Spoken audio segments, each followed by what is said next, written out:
Hello everyone. आदर्श बाल मंदिर के ऑनलाइन क्लासेस में आपका स्वागत है। जैसे कि हमने पोएम्स पढ़ी थी, पीकॉक पोएम पढ़ ली थी, और वहीं आपके 11th क्लास की दूसरी poem let me not to the marriage of true minds पर हम आ रहे हैं, जिसके आधा पार्ट हमने पढ़ लिया था। इस पोएम को पोइट विलियम शेक्सपियर, जो इंग्लिश लिटरेचर के फादर माने जाते हैं, इनकी एक लाइन है, वो मैं आपको बोल देता हूँ। थोड़ा उनकी एक बेस्ट लाइन है जिसमें उन्होंने कहा था, all the world is a stage, all the world is stage. मतलब पूरा वर्ल्ड एक स्टेज है। All and man and women medley players, and all the man and women, यहाँ के सभी आदमी और औरतें इस प्ले के क्या हैं? प्लेयर्स हैं। They love their exits and their entrances, वो अपनी they have their exits and entrances, मतलब वो अपनी इसके अंदर आते हैं और जाते हैं। And one man is time play many parts, और एक आदमी अपनी ज़िंदगी में अनेक पार्ट देखता है। जैसे ये जो 7 स्टेज ऑफ मैन से ली गई है।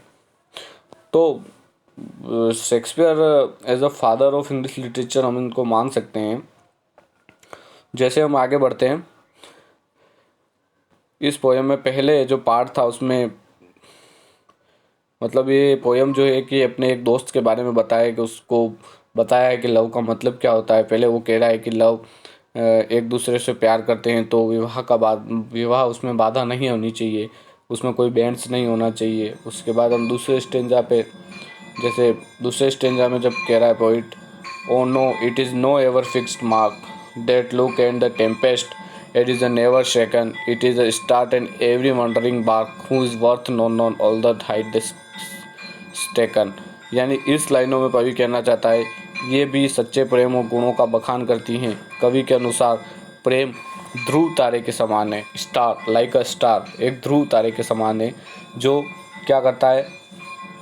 एवर वंडरिंग बार्क, जो बार्क यानी जो यहाँ पर जो बार्क है वो नावों से मतलब लिया गया, नाव, बोट, शिप, हम शिप कह सकते हैं।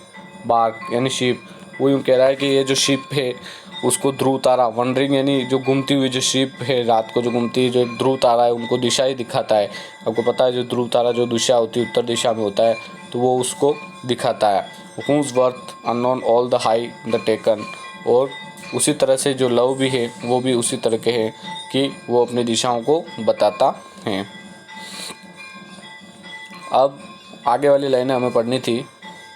आगे वाली जो लाइन है, love is not times full, love is not times full. यहाँ पोइट कहना चाहता है टाइम्स फुल।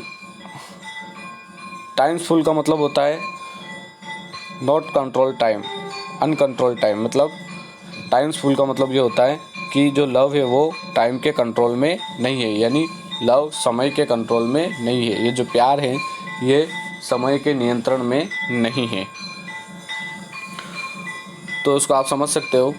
उसके बाद आगे वाली लाइन, दो रोज लिप्स एंड चिक्स, दो रोज लिप्स एंड चिक्स, दो रोज लिप्स एंड चिक्स। इसका मतलब होता है कि उसके गुलाबी होठ और गाल, उसके गुलाबी होठ और गाल with his bending sickle's compass. मतलब लव समय के नियंत्रण में नहीं है। उसके गुलाबी होठ और गाल, किसके? लव के लव के बारे में बताया गया। लव के गुलाबी होठ और गाल समय के साथ क्या होते हैं? अपनी शोभा खो देते हैं, किंतु जो प्रेम होता है, सॉरी इसमें जो बताया गया दो रोज एंड लव एंड क्रिप्स, मतलब इसमें जो उसके गुलाबी होठ और गाल, ये बताया गया है प्रेमिका के बारे में। किसके बारे में? प्रेमिका के। कि वो कह रहा है कि पहले आप लव करते हो, फिर जब शादी की बात आती है तो आप उसको मना कर देते हो। तो प्रेमिका के जो गुलाबी होठ है और उसके जो गाल है वो समय के साथ क्या करते हैं? शोभा खो देते हैं। लेकिन जो लव होता है वो ऐसा नहीं करता है। Within his binding bending sickles, compass come, compass, compass यानी सीमा निर्धारण, हम इसको कंपास जो होता है कंपास उसको हम कह सकते हैं सीमा। तो जिस प्रकार मुड़े हुए हंसियों की धार के नीचे आकर फसल कट जाती हैं, जिस प्रकार मुड़े हुए हंसिए के नीचे आकर क्या हो जाती है, स्कल्स यानी हंसिया, यानी जो होता है ना काटने का, जैसे अपने मालवी भाषा में उसको दातला कहते हैं, उस टाइप से वो हंसिया कह सकते हो आप उसको। बेंडिंग यानी मुड़ा हुआ, बेंडिंग यानी मुड़े हुए हंसिए के नीचे आके क्या हो जाती है, फसल कट जाती हैं। वैसे ही जो टाइम है वो मुड़ा हुआ हंसिया, उसी तरह से समय के साथ साथ उसके गुलाबी होठ और गाल की शोभा भी क्या हो जाती है, कम हो जाती हैं। लेकिन जो लव इज़ नॉट टाइम्सफुल, लेकिन जो प्रेम होता है वो समय में अनियंत्रित होता है। Love alter not with his brief hours and weeks, यानी समय बीतते जाने पर भी प्रेम बदलता नहीं है, यह कयामत के दिन तक भी अपने अस्तित्व को बनाए रखता है। कयामत मतलब आप कह सकते हो डूम, डूम मतलब होता है कयामत, डूम का मतलब होता है कयामत। कयामत जो होता है ना, जब धरती आसमान सब नष्ट हो जाएंगे, वही कयामत कह सकते हो आप, सब नष्ट हो जाएगा। एज ऑफ डूम यानी अंत तक बना रहता है। But bears art even to the bears out, इस बात को प्रमाणित करता है। बियर्स आउट यानी मतलब होता है इस बात को प्रमाणित करता है।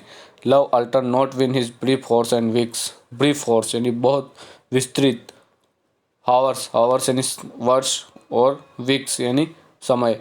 मतलब कवि ये कहना चाहता है कि समय बीतते जाने पर भी प्रेम बदलता नहीं था। जैसे अल्टर्स यानी बीतता था, लव अल्टर्स यानी चेंज नहीं होता है। With him brief hours and weeks, बहुत सारे समय, बहुत सारे घंटे, बहुत सारे सप्ताह निकल जाते हैं। बट बेयर्स इट आउट यानी बेयर्स इज आउट यानी अभी मैंने आपको बताया था बेयर्स इज आउट मतलब इस बात को प्रमाणित करता है कि कयामत के रात तक भी या कयामत के समय तक भी ये ख़त्म नहीं होता है। तो लव को यहाँ बताया गया है कि लव समय के नियंत्रण में नहीं है। भले ही प्रेमिका के जो गाल हैं, उसके जो होठ हैं, वो क्या होते हैं, समय के नियंत्रण यानी समय के हंसिए के साथ आकर क्या हो जाते हैं, समय के हंसिए के साथ आकर ख़त्म हो जाते हैं। उसी तरह से लेकिन समय चेंज, लव चेंज नहीं होता है। भले कितने ही समय निकल जाए लेकिन लव अपना चेंज नहीं होता। यानी समय के साथ साथ सौंदर्यता ख़त्म हो सकती है लेकिन लव ख़त्म नहीं हो सकता। इस स्टेंजा में ये बात बताइए, 3 स्टेंजा। अब जैसे हम आगे बढ़ेंगे,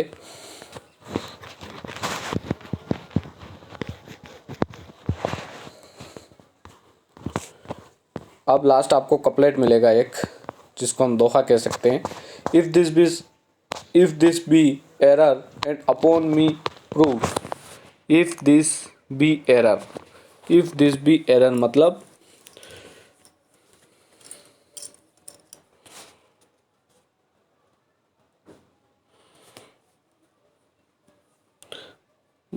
एंड अपॉन मी प्रूव्ड, इस गलती के बारे में मैं अपने आप को प्रूव कर सकता हूँ। I never read nor no man ever loved, मतलब जो व्यक्ति कभी प्यार करने का दावा करेगा,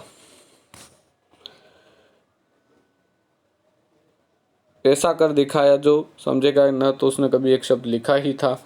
मतलब ये कह रहा हूँ कि इस लाइन को एक बार मैं समझा देता हूँ पूरी हिंदी में आपको, फिर एक एक वर्ड का मतलब बताऊँगा आपको। एक बार समझ लो कि पोइट कहता है उसने जो कुछ भी प्रेम के बारे में लिखा है वो एकदम क्या है, राइट है, सत्य है। वह शर्त लगाने को भी तैयार है कि कोई इस संबंध में गलत सिद्ध नहीं कर सकता। वो शर्त लगाने के लिए तैयार है। यदि किसी ने ऐसा कर दिखाया तो वह समझे कि न तो उसने एक शब्द लिखा ही था और न कोई व्यक्ति कभी प्यार करने का दावा करेगा। मतलब ये जो बात उसने कही है पोइट ने कि लव जो होता है वो धीरे धीरे कभी ख़त्म नहीं होता, समय के साथ कभी ख़त्म नहीं होता, लव की ऊंचाई हमेशा बनी रहती है। जो जो लव के बारे में जो बात बताई है अपने फ्रेंड को बता रहा है जो पोइट, वो यूँ कह रहा है इफ़ दिस बी एरर, अगर ये गलत होता है, इफ़ दिस बी एरर यानी अगर ये गलत होता है, अगर ये गलत होता है, इफ़ दिस बी एरर, यानी अगर ये गलत रहता है, एंड अपॉन मी प्रूव्ड, मैं अपने आप को साबित कर सकता हूँ और इसको कोई सिद्ध कर सकता है कि ये गलत है, and upon me proved, I never writ, मैं रीट, रीट मतलब ये जो फॉर्म है, राइट, राइट की फॉर्म है, जो पुराने समय में, पुराने टाइम में रीट लिखा जाता था इसको।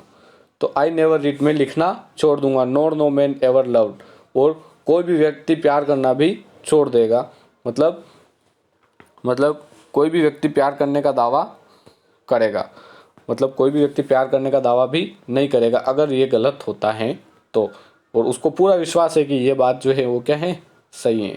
तो इसीलिए वो कह रहा है कि अगर कोई ऐसा करता है तो मैं लिखना छोड़ दूंगा, अगर इसमें कोई गलती लिखा रहा तो मैं अपने आप को प्रूव करता हूँ कि ये गलत नहीं है। अगर ऐसा कोई गलत साबित करता है तो वो लिखना छोड़ देगा। I never write, no no man ever loved, और कोई भी व्यक्ति प्यार करना भी छोड़ देगा।